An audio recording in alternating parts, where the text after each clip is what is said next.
자, 우리 하나님 말씀을 믿음은 들으면서 나고 그 들음이 기적을 만든다고 말씀드렸습니다. 그 말씀이 우리를 만지시고 새롭게 하시고 하나님의 생명을 받는다라고 하는 그런 믿음을 가지고 우리 함께 선포하도록 하겠습니다. 베드로후서 3장 18절 시작.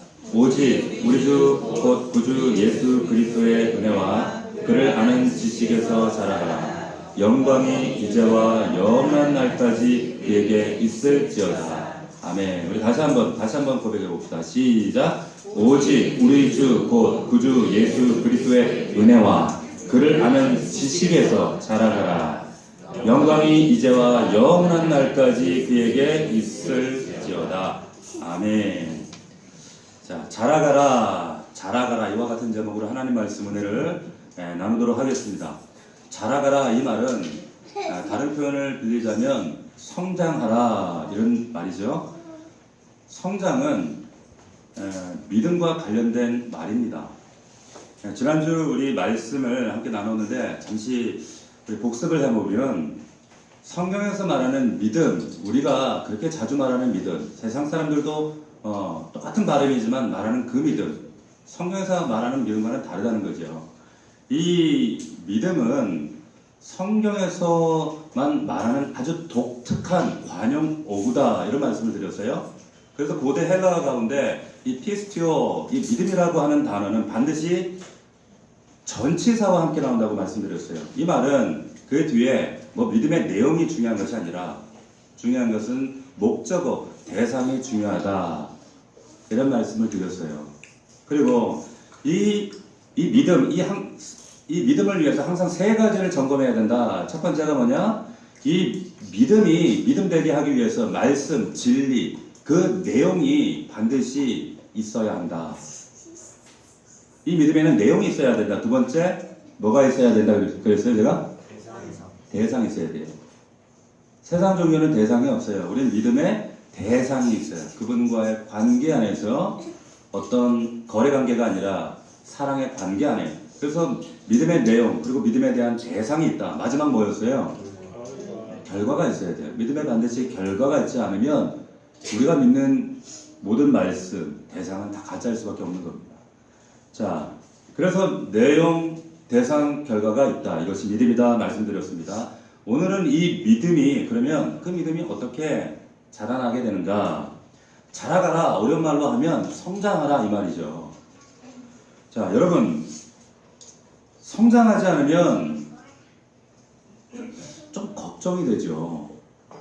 그리고 이 걱정을 넘어서면 나중에는 어떤 마음이 드는가 하면 두려워져요. 자, 이게 무슨 말인가 하면 우리 아이들 보면 얼마나 이뻐요. 인형 같잖아요. 그죠? 조그만 입으로 오물조물 얘기하고 말하는 거 보면 너무 이뻐요. 우리 할아버지 할머니 또 우리 얼마 전에 우리 나건사님 장장로님이 손녀를 또 보셨잖아요. 손녀를 보면 얼마나 이뻐요. 얼마나 이뻐요. 그냥 눈에 넣어도 그냥 안 아프죠. 그런데 우리 할아버지 할머니들이 손주 보고 나면 이제 간혹 그런 얘기를 해요. 더 안 자랐으면 좋겠다. 그냥 요대로 멈췄으면 좋겠다. 뭐 잘하지 마라. 그러신다고요.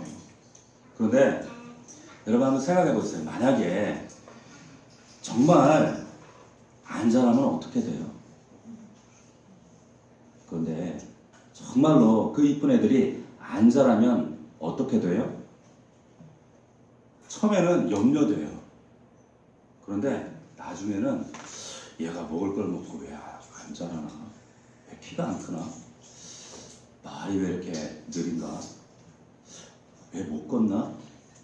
제가 5살 때까지 말을 못했대요. 우리 엄마가 저 바보 아니야? 따라서 보고. 그러니까 이게 처음에는 염려가 되다가 나중에는 이것이 두려움이 돼요. 자, 여러분 성장한다는 것은 자연스러운 겁니다. 자연스러운 성장이 있기 때문에 아름다운 것이고 그래서 예쁜 거예요. 자, 미국의 어떤 대학의 그 신시아 하잔이라고 하는 그 교수가 있는데 이분이 어떤 연구를 했어요. 2년 동안 한 5,000명의 사람들을 인터뷰 연구를 했습니다. 근데 어떤 연구 결과를 내놓으셨는가 하면 사람이 사랑을 해요. 첫눈에 펴 가가지고 사랑을 하고 열정적으로 만나고 선물을 주고받고. 그런데 그 사랑이 유효기간이 있다는 거예요. 유효기간이 얼마예요? 3개월? 3년? 자기 경험 아니에요, 다들. 그 유효기간이 연구에 하면 900일이라는 겁니다. 짧게는 18개월, 길게는 30개월이래요. 자, 이 5,000명의 사람들을 각각이 다 인터뷰했더니 처음에는 뜨겁게 첫눈에 반해서 열정적인 만남을 갖고 모든 걸 다 줄 것처럼, 근데 900일이 딱 지나면 사라져요. 근데 더군다나 그 뜨거운 열정적인 사람도 12개월이 딱 지나면 50%가 감소한대요. 그리고 동일한 그 이야기를 그 뇌과학자들이 이런 얘기를 해요.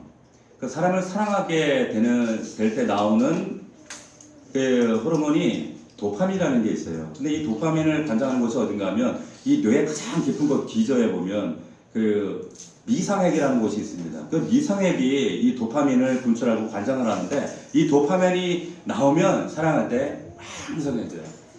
보면 막 좋고 이유도 없이 좋고 막 행복하고 막 웃음이 나오고 그런데 12개월이 지나면 절반으로 뚝 떨어진다는 거예요.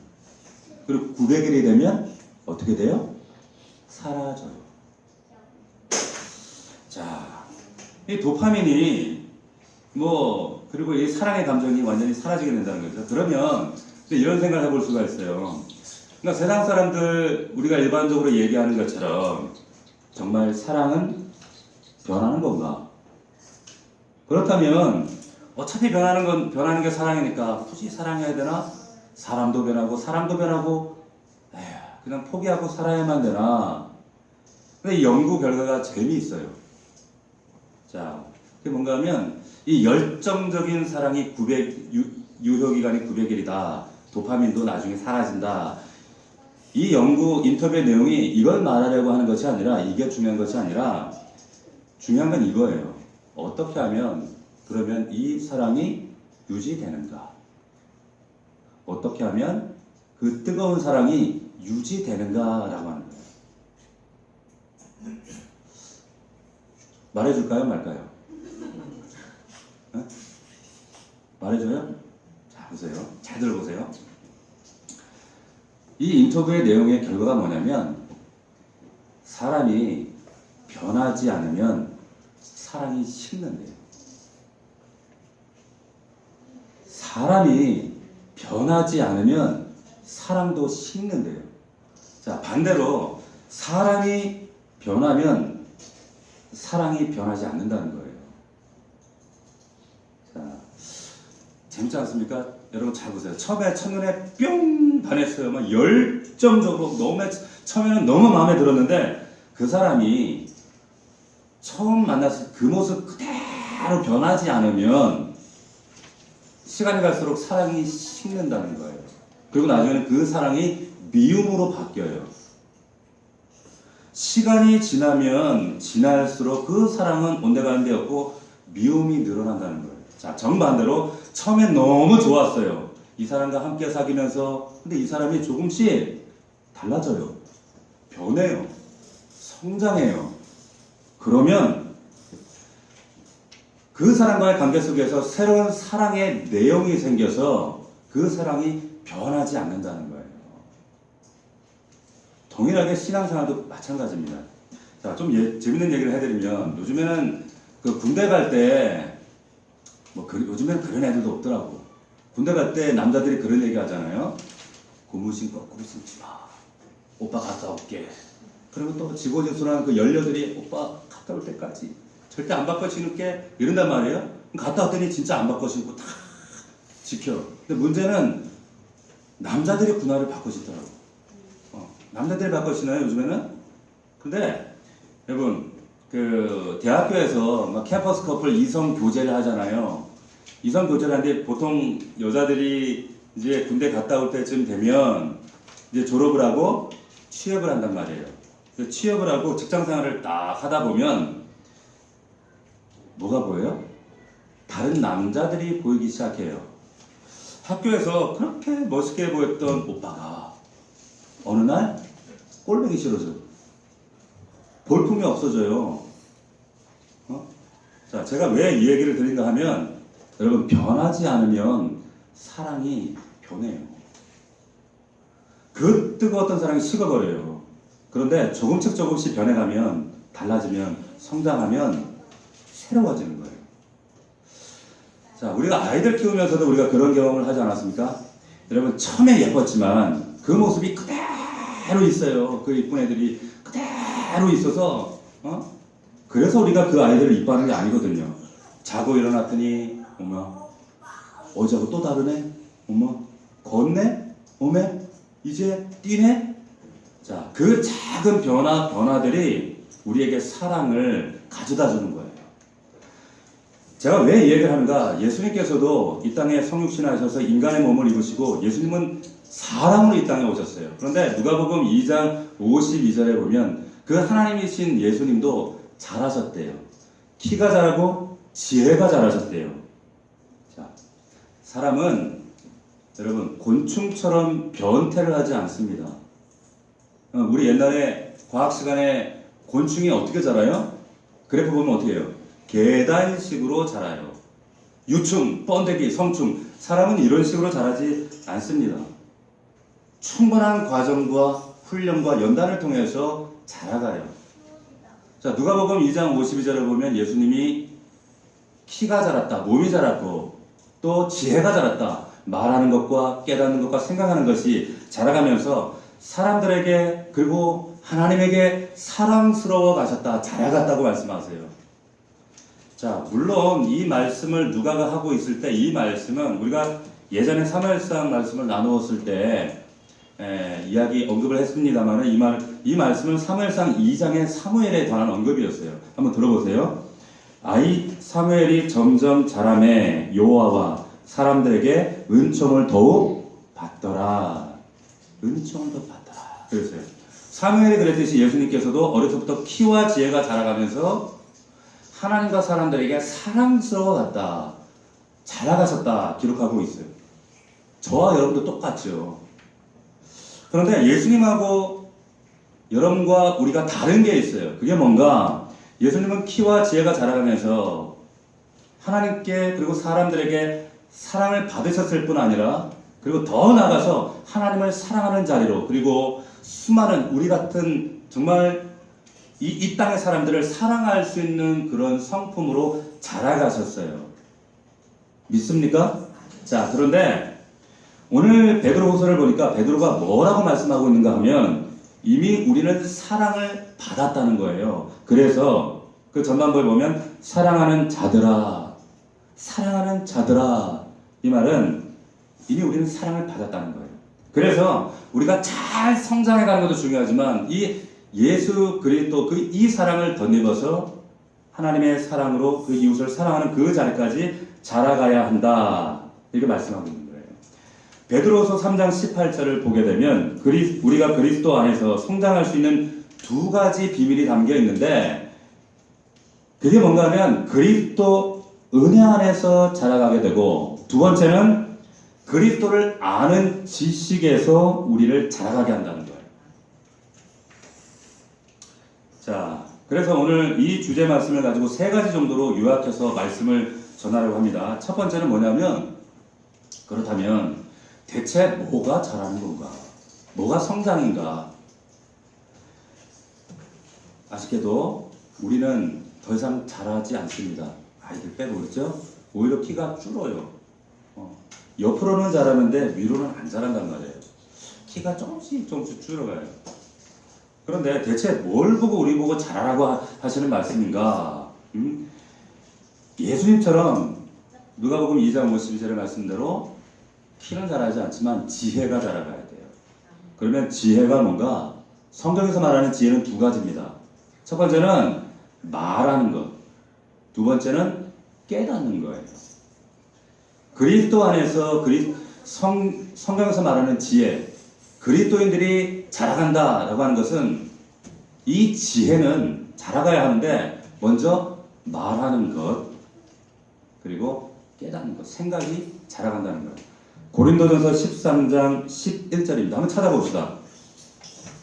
고린도전서 13장 11절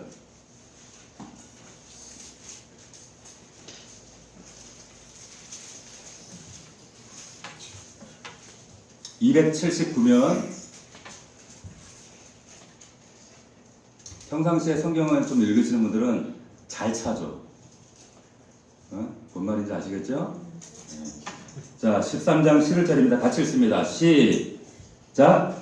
내가 어렸을 때에는 말하는 것이 어린아이와 같고 깨닫는 것이 어린아이와 같고 생각하는 것이 어린아이에 같다가 장성한 사람이 되어서는 어린아이의 일을 버렸노라. 말하는 것, 생각하는 것, 깨닫는 것, 이것에 좀 자라가야 돼요. 성장해야 돼요. 한마디로 요약하면 우리는 사랑 안에서 자라가야 돼요. 이 모든 것들이. 자, 여러분 옛날에 IQ 검사 해보셨죠? 제가 IQ가 높아 보여요? 낮아 보여요? 네? 높아 보여요? 저도 세 자리예요. 제가 IQ가 근데 그다지 높지 않아요. 111 겨우 넘었어요. 제가 고3 때 우리 담임 선생님이 저를 왜 괴롭히시지 않았는지 그래서 졸업하고 알았어요. 아, 내가 머리가 좋지는 않구나. 네. 예전에 IQ가 얼마나 중요했습니까? 공부 잘하는지 못하는지 IQ로 다 이렇게 조사하고 비교하고 그랬잖아요. 그런데 얼마 전에는 IQ보다 더 중요한 게 나왔죠. 뭐가 중요해요? EQ, 감성지수, 공감 능력이 중요하다 그래요. 그런데 나이가 들면 이 IQ, EQ가 참 중요하긴 한데 나이가 들수록 이 IQ, EQ가 높아져요, 낮아져요? 네? 낮아져요. 희한해요. 나이가 드시면 그렇게 IQ가 좋으시고 좋은 학교를 나오고 똑똑하신 분들도요. 보면은 건망증 생기고 깜빡깜빡하고 실수를 하고 그렇게 감성지수가 높으셨던 분들도 자꾸 주책바가지가 돼요. 왜 그런지 몰라. 나이가 들수록. 그런데 하나님의 지혜가 임하지요. 말씀을 많이 보고 말씀대로 우리를 하나님 조정해 나가시면 나이가 들으셔도요 정말 세상 말로 양반이 되더라고요. 섬기고 겸손하고 말하는 것이나 생각하는 것이나 야 역시 어른이구나 이런 생각이 들어져요. 자, 그런데 나이가 들어도 줄 잡는 게 있습니다. 그게 뭘까요? LQ예요. LQ가 뭐예요? 사랑지수예요. 성경에서 우리에게 자라가라, 너 좀 자라가라. 예수님께서 자라가면서 지혜가 자라고 키가 자라고 몸이 자라고 마음이 자라고 그 자라가시면서 하나님을 사랑하고 또 정말 사랑할 수 없는 사람들을 사랑해 가시고 그런데 베드로도 사랑하는 자들아 너희가 자라가라 할 때 그 사랑 뭘 요구하신 거 뭘 우리에게 요구하시는가 하면 사랑이 자라가라는 거예요. 사랑 지수가 자라가라. 데살로니가후서 1장 3절입니다. 너희를 위하여 항상 하나님께 감사하노니 이유는 너희의 믿음이 더욱 자라고 서로 사랑이 풍성합니다. 이런 말씀을 기록했어요. 믿음이 자라니까 사랑이 자라요.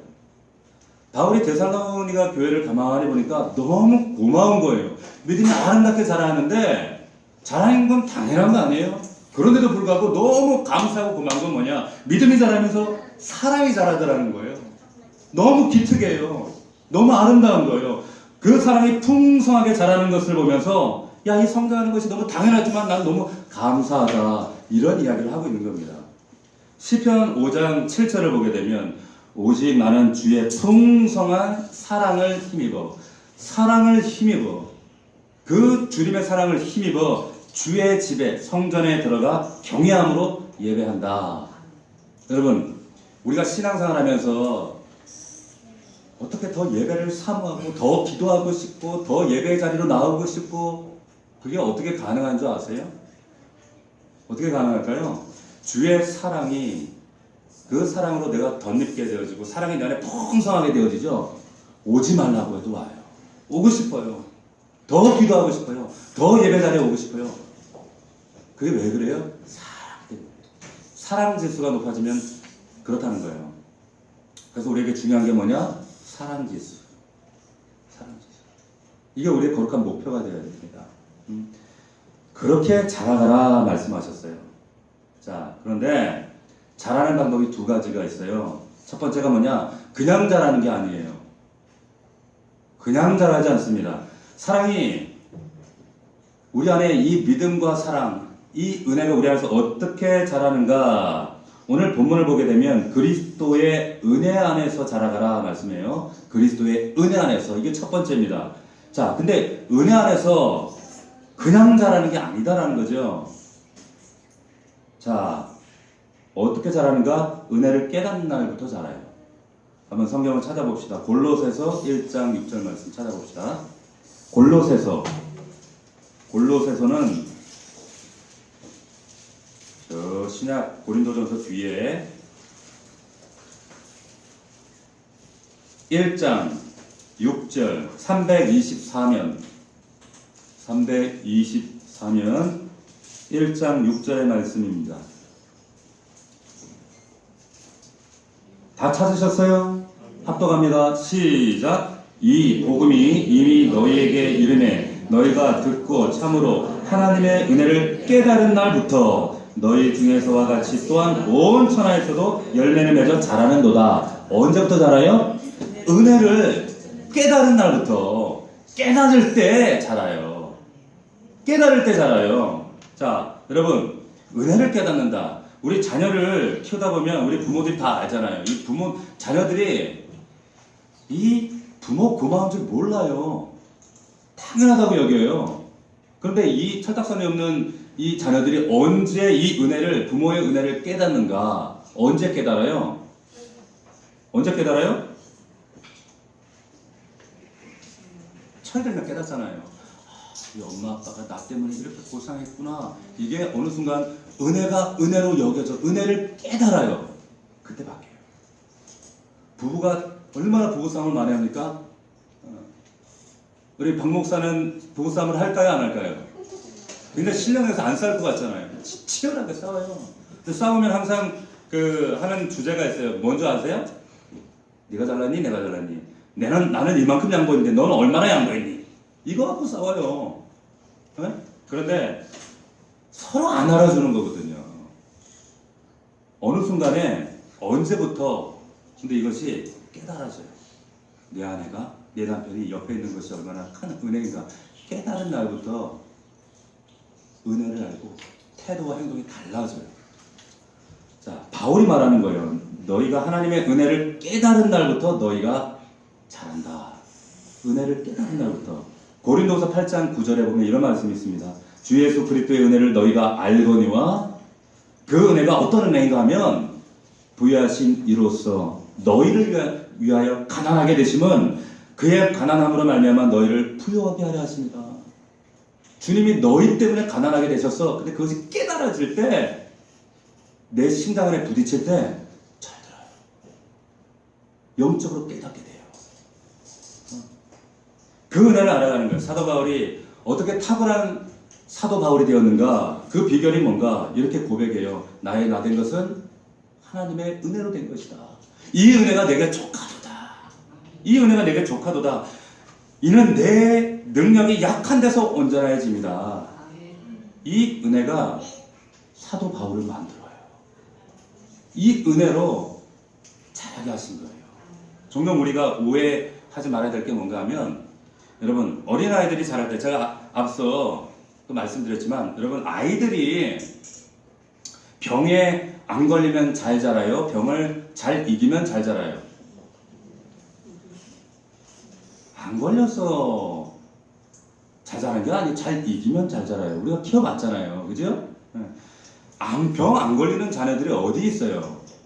근데 잘 자란다는 것은 병 안 걸리는 것이 아니라 병을 잘 이겨내는 거예요. 이게 성도의 근력이란 말이에요. 면역력이란 말이에요.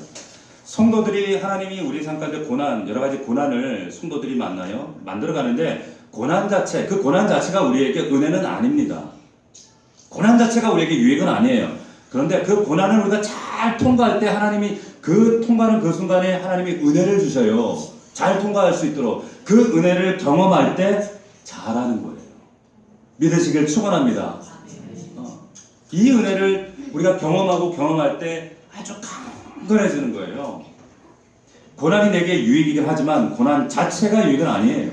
그때 그 고난을, 그 질병을, 그 경제적인 고통과 눈물과 아픔과 사람과의 관계 속의 그 상처와 눈물, 근데 그 고통과 고난 가운데 하나님만 주실 수 있는 그 은혜를 내가 경험할 때, 체험할 때, 그 은혜를 만날 때 내가 자라는 거예요. 아멘이십니까? 그 은혜를 그래서 여러분들이 사모하셔야 돼요. 한번 들어보세요. 빌립보서 1장 29절입니다. 그리스도를 위하여 너희에게 은혜를 주신 것은 다만 그를 믿을 뿐 아니라 또한 그를 위하여 고난도 받게 하려 하시니라. 고난도 받아야 돼요. 고난이 목적이 아니라 고난을 통해 하나님 내게 주시는 그 은혜를 깨닫기 위해서 그 병, 그 질병, 그 내 삶 가운데 부대끼는 수많은 고난 가운데 이 고난을 이길 수 있도록 하나님 은혜를 주셔서 우리로 하여금 성장하게 하신다. 자라게 하신다. 그래서 우리에게 자라가기 위해서 필요한 게 뭡니까? 은혜를 사모하셔야 되는 거예요. 사모하시기를 축원합니다. 그 주님의 은혜, 하나님 은혜 주세요. 저는 신앙생활을 하면 할수록 기도가 장황해지지 않고 단순해져요. 어떻게 단순해지는가 하면 길 가면서도 기도하는 제목들이 산적하죠. 그런데 늘 기도 제목은 이렇게 나와요. 주님 아시죠? 은혜 주세요. 도와주세요. 그게 다예요. 은혜 주세요. 도와주세요. 나 약해요. 나 또 넘어져요. 나 이거밖에 안 돼요. 나 정말 불강력이에요. 하나님 난 구제불능해요. 그런데 나 은혜가 필요해요. 은혜 주세요. 그 기도예요. 이 기도가 여러분들의 진실된 고백이 되기를 축원합니다. 디모데후서 2장 1절입니다. 내 아들아 그러므로 너는 그리스도 예수 안에 있는 은혜 안에서 뭐해라? 강해라. 사도 바울이 디모데한테 너 힘내라, 강해져라, 리더십 훈련하라 이런 얘기하지 않고 은혜 안에서 강해라. 은혜다. 그 은혜가 있으면 우리를 강하게 할 수 있고 우리가 환난 고난 가운데 쓰러지고 자빠지고 그럴지라도 그 자리에서 일어날 수 있는 능력 은혜면 된다 말씀하고 있는 겁니다. 두 번째입니다. 한 가지가 더 있는데 그것이 뭔가 오늘 말씀해 보니까 그리스도의 지식으로 자라가라 말씀하고 있습니다. 그리스도의 지식으로 자라가라. 그리스도의 지식이라는 말은 이 말이 매우 중요한데요. 이 베드로 사도가 말하는 이 지식이라고 하는 것은 뭐 어떤 영적 지식, 신령한 지식, 은사, 신비한 지식 이런 것을 말하는 게 아니에요. 여러분들이 신앙생활 하면서 오해하지 말아야 할 게 있는데 그게 뭐냐면 앞서 말씀드렸지만 우리의 신앙 성장은 이렇게 계단식으로 변태하지 않습니다. 변태를 하지 않아요. 간혹 오해하시는 분들이 뭐냐면 어떤 이런 계단적인 이런 그 곤충이 이렇게 번데기에서 나오듯이 이런 성장을 추구하는 사람들이 있어요. 이 사람들은 뭐냐면 한번 신비한 체험을 한다든지 어떤 은사를 갑자기 체험한다든지 이러면 갑자기 쭉 자라가지고 쭉 자란다고 이렇게 오해를 해요. 절대 그렇지 않습니다. 성경을 보면 이 베드로 후서에 보면 바울이나 베드로나 오히려 이런 성장을 반대해요. 자, 오히려 3장을 보게 되면 너희들 가운데 억지로 신비로운 이것을 풀려고 하는 사람들이 있다. 이런 얘기를 해요. 베드로 전후서 전체 내용이 뭐냐면 하나님을 알아가면서 알므로 이런 단어가 나와요. 그 안에서 그분을 경험함으로 너희가 점진적으로 성장해 나가는 것이지 어떤 신비한 체험, 은사, 능력을 가지고 갑자기 변태하는 것이 아니다. 그걸 온전히 알아감으로 자라가는 것이 중요하다 말씀합니다. 베드로후서 3장 16절 우리 오늘 본문으로 돌아와서 16절 한번 보세요. 한번 16절 읽어봅시다. 같이 시작. 또 그 모든 편지에도 이런 일에 관하여 말하였으되 그 중에 알기 어려운 것이 더러 있으니 무식한 자들과 굳세지 못한 자들이 다른 성경과 같이 그것도 억지로 풀다가 스스로 멸망에 이르렀다. 이런 것들은 그냥 놔두라는 거예요. 신비한 것들은 이런 것들은 파악했다고 해서 내가 체험했다고 해서 잘하는 게 아니에요. 오히려 이렇게 얘기합니다. 하나님과 우리 주 예수 그리스도를 알므로 은혜와 평강이 너희에게 더욱 많아진다는 거예요. 자, 예를 한번 들어보겠습니다. 그리스도의 지식으로 알므로 자라간다는 게 이게 무슨 말인가? 가령 예를 들면 여러분 해외여행 좋아하잖아요. 그죠? 해외여행을 가게 되면 낯선 나라, 처음 가본 나라를 가게 되면 어때요? 모든 게 생소하고 신기하고 낯설고 이채롭고 그러잖아요. 근데 처음 가면 야, 저런 걸 어떻게 먹냐? 왜 저렇게 입고 다니냐? 말도 안 돼 보여요. 그죠? 그런데 여행이 아니라 여러분들이 그 나라 가서 한 3년, 4년, 5년 이렇게 살다 보면 어느 순간 이 사람들이 그걸 왜 먹는지, 왜 입는지, 왜 저런 행동을 하는지 그 배경이 보여지기 시작해요. 가치관이 바뀌는 거죠. 그래서 이 사람들이 그래서 저렇게 행동하는구나, 저렇게 살아가는구나 납득이 되어져요. 그러다가 여러분 한 20년, 30년 살게 되면 어떤 일이 생겨요? 어떤 일이 생깁니까? 뭐가 보이냐면 전혀 여러분들이 의식하지 않았던 저들의 삶 가운데 있는 전제가 보이기 시작해요. 세계관이 보이기 시작한다는 거예요. 그래서 여러분 사람들은 변한다라고 말할 때 뭐가 변하는가? 문화가 바뀌는 게 변하는 게 아니에요. 뭐 옷을 바꿔 입었다? 먹는 걸 먹는다? 먹는 걸 바꿔 먹는다? 그게 변하는 게 아니라 변한다는 것, 그리스도의 지식으로 자라간다라고 하는 것은 그게 뭐냐면 옷 바꿔 입는 거 그거 말하는 게 아니라 한 걸음 더 나아가서 전제가 바뀌는 거예요. 세계관이 바뀌는 거예요. 이게 지식으로 자라간다는 의미예요. 자, 그런데 가치관이 바뀌어도 전제가 바뀌어도요, 살다 보면 이 세상 가치관 때문에 충돌하고 우리가 갈등을 겪어요. 갈등을 겪습니다. 어려워요. 근데 진짜 성령께서 우리에게 요구하시는 건 뭐냐면, 우리를 진짜 변화시키시면 우리 전체의 이 삶의 가치관, 전제를 뒤집어 놓으세요. 바꿔 놓으세요. 골로새서 3장 10절입니다. 새 사람을 입었으니 이는 자기를 창조하신 이의 형상을 따라 지식에까지 새롭게 하심을 입었다. 새로운 지식을 입었다는 거예요. 전제가 완전 바뀌었다는 거예요. 여기까지 가야 된다는 거예요. 자, 예를 들어드리면 중동에 가면 지금도 일부 다처제입니다. 일부 다처제예요. 와이프를 놔둔단 말이에요. 와이프를. 그러면 참 저 여자들은 어떻게 참고 사나? 불쌍한데 어떻게 저렇게 사나? 이런 생각이 들죠. 그런데 우리가 그곳에서 부대끼고 있다 보면 이 사람들은 이런 가치관 전제 때문에 이렇게 하는구나 이해를 하게 되죠. 근데 우리 안에 예수 그리스도를 만남으로, 알므로, 성경을 경험함으로 참 진리가 내 안에 오면 내 삶에 이 전제가 확 뒤바뀌어 버리잖아요. 그래서 창세기에 보면 하나님께서 한 남자와 여자를 부부로 짝지으셨다. 그리고 하나님이 짝져준 것을 사람이 나눌 수 없다. 우리의 전제가 바뀌어버려요. 가치관이 바뀌어요. 그럼에도 불구하고 우리의 삶 가운데 갈등이 있어요. 내가 저 남자랑 그래도 살아야 되나? 저렇게 앞뒤 꽉 막힌 저 여자와 살아야 되나 말아야 되나? 갈등을 겪어요? 안 겪어요? 겪어요. 그럼에도 불구하고 하나님께서는 우리를 한 걸음 더 나아가서 우리의 세계관을 뒤집어 놓으시고 이것이 우리가 전제가 되게 하셔서 이 말씀 때문에 지울 수도 없고 포기할 수도 없고 절대 타협할 수 없는 이 말씀이 내 삶의 전제가 되게 하시는 거예요. 이것이 그리스도인답게 살아갈 수 있는 이 지식에까지 자라는 거예요. 믿으시길 축원합니다. 자, 제가 왜 이 말씀을 드리냐면은 교회 안에 여러분들이 들어오잖아요. 세상에다가 들어오게 되면 오랫동안 신앙생활을 하지만 사실 문화의 옷만 갈아입고 이 전제가 바뀌지 않은, 가치관이 바뀌지 않은 경우가 너무 많아요. 옷만 갈아입은 경우가 너무 많아요. 가요를 부르다가 이제 교회 다니니까 찬송을 불러요. 밥 먹을 때 예전에는 기도를 안 하다가 이제는 뭐 눈치를 봐가며 또 식기도를 해요.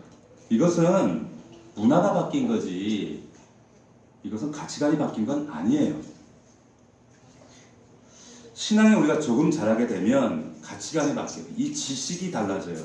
단순히 밥 먹기 전에 이제 그래도 하나님 교회 그래도 다니는데 기도해야지, 그 문제가 아니라 한 끼 식탁을 앞에 놓고 하나님의 은혜에 대한 이 일용할 양식, 당신의 백성들에게 허락하시는 이 하루 일용할 양식에 대한 가치가 바뀌는 거예요. 믿습니까? 밥상 앞에 전에 앉아서 반찬타다고 고기가 있니 없니 밥이 지니 되니 뭐 누룽지가 많으니 적으니 이렇게 탓했는데 이제는 그 지식 안에 전제가 바뀌고 나면 이 일용할 양식을 한 끼 식탁 앞에 두고 앉았을 때에 그 감격이 있는 거예요. 그 가치가 있는 거예요. 이 하나님께서 한 끼 일용할 양식을 주시면서 이걸 바라보는 내 가치관이 바뀌어서 감격의 기도를 하게 되는 거죠. 그 가치관이 내 전제와 세계관을 바꿔놓게 되면 먹는 거에 대해서 입는 거에 대해서 내를 염려하고 두려워하고 했던 거에 대해서 하나님께서 공급하시는구나. 무엇을 먹을까 무엇을 입을까 너희가 염려하지 마라. 이것이 하나님의 크신 그분의 약속이다. 내 삶의 전제가 되고 가치관이 되고 세계관이 될 때 인생이 달라져요. 믿으시길 축원합니다. 이게 지식에까지 잘하는 거예요. 이렇게 지식이 달라질 때 행동이 달라집니다. 삶이 달라져요. 옷만 갈아입는다고 먹는 것만 바뀐다고 문화가 바뀌었다고 그리스도인이 아니에요. 이것이 자라간다는 뜻이고 그리스도의 지식으로 우리가 성장한다는 뜻입니다.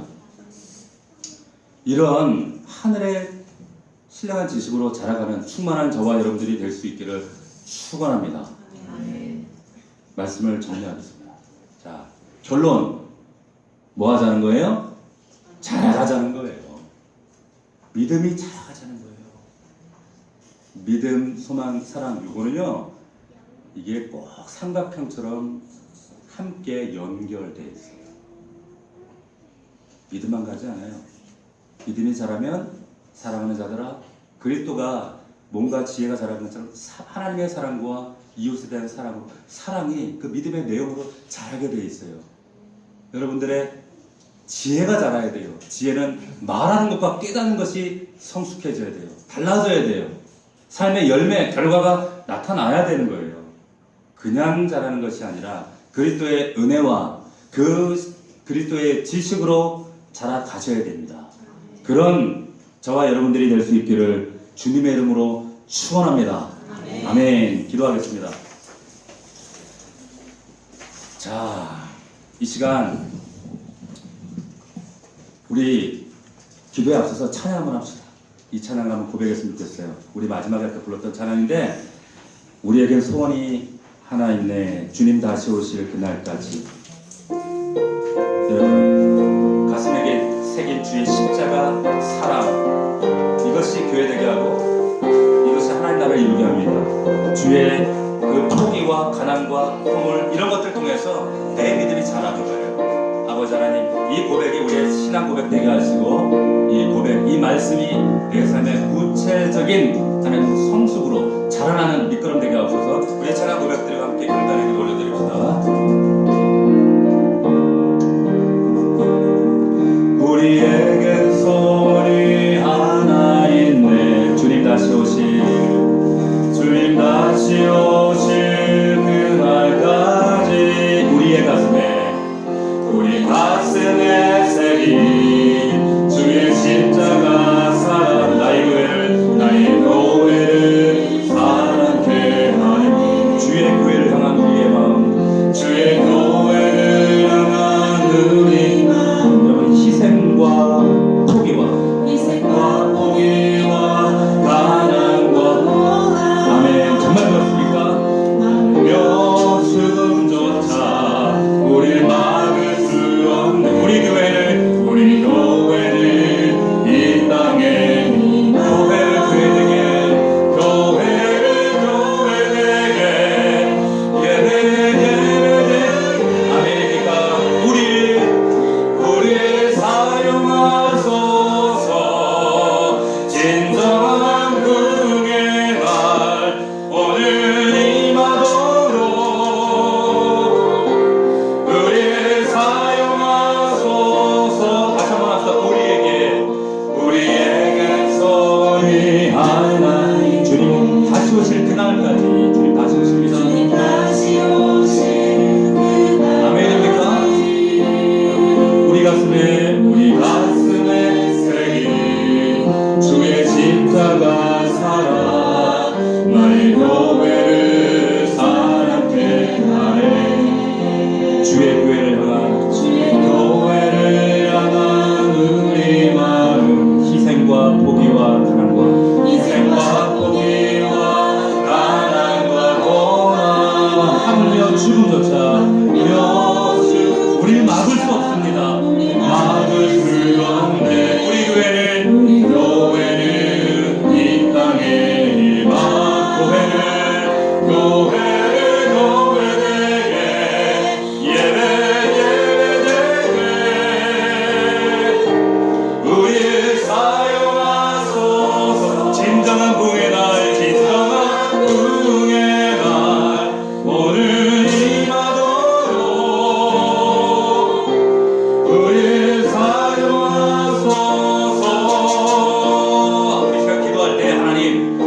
우리가 예수 그리스도 안에서 그 은혜로 그 지식으로 자라가길 원합니다.